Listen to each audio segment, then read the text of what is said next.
고린도전서 1장 22절.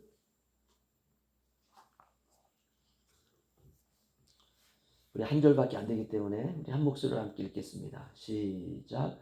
너희가 진리를 순종함으로 너희 영혼을 깨끗하게 하여 거짓이 없이 형제를 사랑하기에 이르렀으니 마음으로 뜨겁게 서로 사랑하라. 아멘.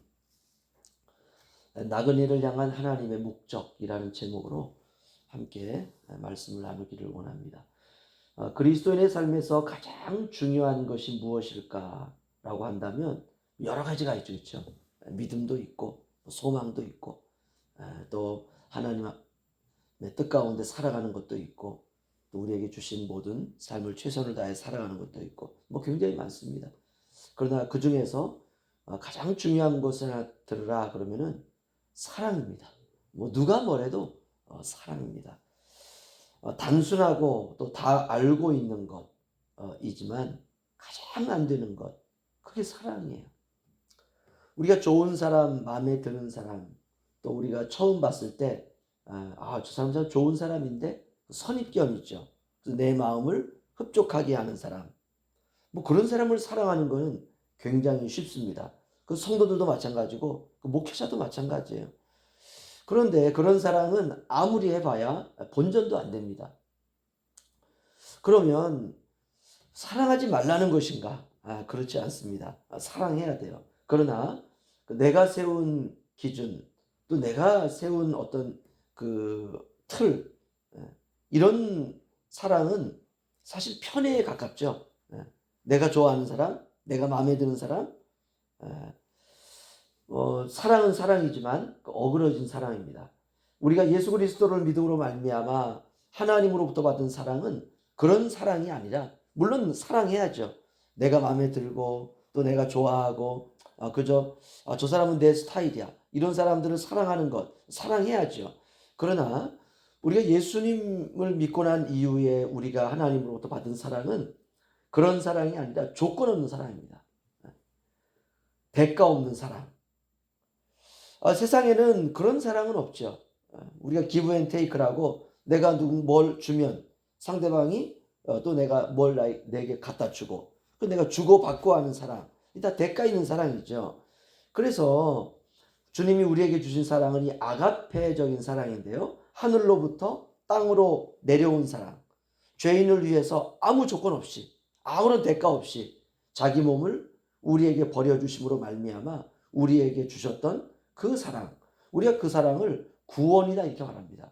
그러니까 우리가 아무런 조건 없이 우리가 형제 자매를 사랑하는 것은 사실은 내가 구원의 사랑이에요, 그게. 그리고 그 사랑은 선물이고 은혜다 이렇게 말할 수가 있습니다. 우리가 그 사랑 안에는 무한한 인내가 있고요, 무한한 자비가 있고 무한한 용서가 들어가 있습니다. 그런데 이 사랑이 안 되는 이유가 무엇일까? 용서가 안 되기 때문에 사랑이 안 되는 것입니다. 용서가 안 된다라고 하는 것은 내 쪽의 기준에 합당하지 않기 때문에 그런 것입니다. 우리가 조건 없이 사랑하는 사랑에는 그런 기준들이 이제 다 깨어지는 것입니다. 오늘 흩어진 나그네로 살아가고 있던 초대교회 성도들에게 베드로 사도는 권면합니다. 22절 제가 다시 한번 읽어드리죠. 너희가 진리를 순종함으로 너희 영혼을 깨끗하게 하여 거짓이 없이 형제를 사랑하기에 이르렀으니 마음으로 뜨겁게 서로 사랑하라. 아멘. 어떻습니까? 우리가 진리에 순종함으로 영혼의 깨끗함을 받고 거짓이 없이 형제 사랑하기에 너희가 드디어 이르렀다 이렇게 말하고 있습니다. 그러니까 우리가 예수 그리스도를 믿고 난 이후에는 바로 사랑할 수 있는 게 아니에요. 진리에 순종함으로 영혼의 깨끗함을 받고 비로소 이제 거짓이 없이 형제 사랑하기에 딱 이르는 것입니다. 복음으로 말미암아 우리가 알게 된 것은 무엇이냐 하면 사랑할 수 없는 사람은 없다라고 하는 것을 알게 된 것입니다. 성경은 이렇게 진리에 순종함으로 영혼의 깨끗함을 받고 거짓이 없이 네가 이제 형제 사랑하기에 이르렀구나 라고 하는 그에게 하나님께서 우리에게 주시는 사명이 뭐냐면 원수를 사랑하라는 거예요. 원수는 어디에 있느냐? 원수는 집안 식구가 원수입니다. 집 안에 있어요. 내 곁에 있어요. 우리가 그 수준까지 가는 것, 이것이 바로 신앙의 목적지입니다. 다른 게 아니에요. 예수 믿고 하나님께서 우리에게 주시는 하나님의 신앙의 목적지가 무엇이냐? 그것은 바로 원수 사랑입니다. 대부분 그리스도인들이 이런 생각을 하지 않습니다. 우리가 예수를 믿고 무언가 하기에 바쁘지 거짓이 없이 형제 사랑하기에 이르는 이런 훈련을 하지 않는다는 것입니다. 신앙생활은 사랑의 생활입니다. 사랑의 시작은 무엇이냐? 그거는 관심이에요.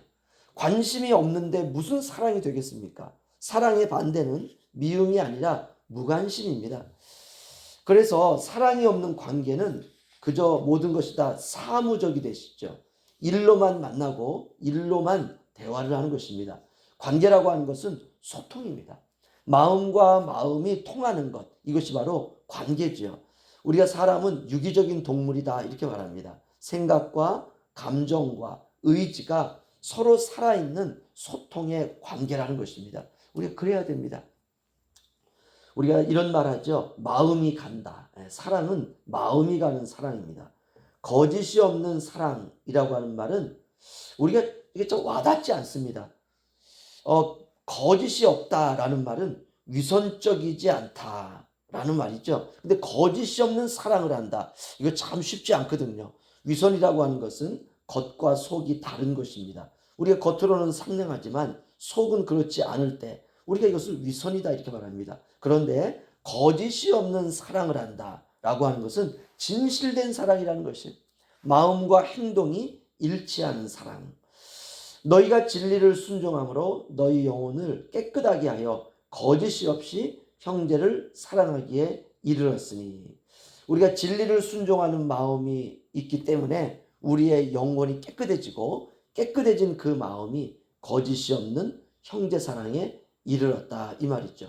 굉장히 구체적이고 사실적으로 베드로 사도가 말하고 있습니다.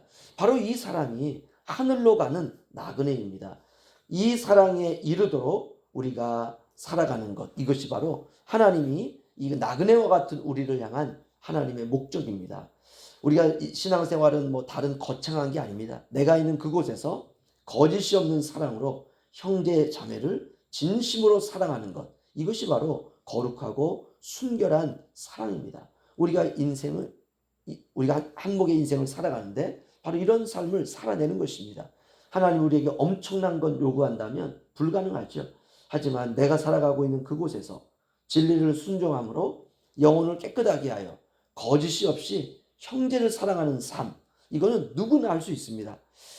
그래서 우리의 인생에 십자가가 중요합니다. 십자가는 그냥 나무 막대기가 아니죠. 십자가는 죽음입니다. 우리가 십자가라는 말을 듣고 우리가 보고 묵상할 때마다 우리가 빨리 우리의 생각을 바꾸어야 됩니다. 내가 죽어야 사는구나. 내가 사는 길은 죽는 거구나. 우리가 이렇게 보이고 이렇게 들려야 됩니다. 오늘 말씀을 통해서 나그네를 향한 인생의 목적은 딱 하나입니다. 진리에 순종하고 우리의 영혼을 깨끗하게 해서 거짓이 없는 마음으로 형제를 사랑하는 것. 이게 하나님 우리를 향한 목적이에요. 우리가 이런 삶을 살면 성공한 삶입니다. 뭐 다른 게 아니에요. 그럼 어떻게 사랑해야 되느냐? 진리를 순종하고 영혼을 깨끗하게 해서 이제 거짓이 없는 마음으로 내가 네 형제를 사랑해야 되겠다. 이런 마음을 가지고 사랑할 때 베드로 사도는 이렇게 말합니다. 마음으로 뜨겁게 서로 사랑하라. 이게 결론입니다. 우리가 시시하게 그저 그렇게 억지로 할 수 없으니까 하는 것이 아니라 정말 진정한 마음을 가지고 뜨겁게 서로 사랑하는 것. 사랑은 서로 사랑하는 겁니다. 일방적일 수도 있지만 그러나 우리가 마음으로 뜨겁게 서로 사랑하는 것. 우리가 이것을 진심이다, 진짜다 이렇게 말합니다. 그러면 우리가 왜 그렇게 사랑해야 되느냐? 이유는 우리 주님이 그 형제 자매를 위해서도 십자가에 죽으시고 그를 위해서도 생명을 주셨기 때문에 그렇습니다. 우리가 그를 뜨겁게 사랑하는 것, 그것이 주님을 사랑하는 것이에요. 우리가 거기까지 가야 우리가 신앙의 끝에 하나님 우리를 향한 목적에 다다른 것입니다. 오늘 하루 우리가 그 믿음으로 서로 뜨겁게 사랑하는 그런 귀한 하루가 되시기를 주의 이름으로 축원합니다. 기도하겠습니다.